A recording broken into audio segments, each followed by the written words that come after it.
ஏன் மாமா அன்னைக்கு மருமகளேன்னு கூப்பிட்டு இன்னைக்கு மகளேன்னு கூப்பிடுறீங்க? அது வந்து அன்னைக்கு நீ காப்பி வாங்க போனே இல்லையா, அந்த காப்பில கதையே மாறி போச்சு. உம்மாளுக்கு எனக்கு இருந்த பூர்வ ஜென்ம பந்தத்தை புரிஞ்சிட்டோம். நானும் உங்க ஒப்பனும் பங்காளி இல்ல. பங்காளின்னா என்ன மாமா? பங்காளின்னா உங்க ஒப்ப அண்ணன், நான் வந்து தம்பி. கஷ்டமோ நஷ்டமோ சொத்தோ சோகமோ சமமா பங்கிக்குவோம். பாமங்களே நல்லா இரு. விடியா விடியா அவள. ஐயோ எங்கயா போற? நில்லியா. ஆதாயம் வேணும்னு கேட்டியே, ஆதாயத்தோட தானே போனேன். அதுக்கப்புறம் என் வீட்டு பக்கம் வந்தியாயா? உன் மவனுக்கு என் மவனுக்கு எப்பயா கல்யாணம்? மாமா மாமா இந்த மாசம் 2 முகூர்த்தம் இருக்கு மாமா. அட மாசம் மாசம் முகூர்த்தம் இருக்குதுமா, முறையில் இல்ல. என்னையா முறை?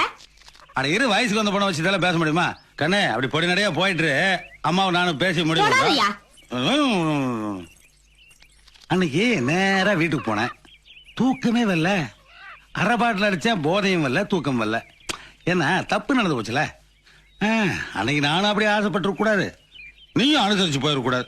இப்ப பாரு முறை மாறி போச்சுல.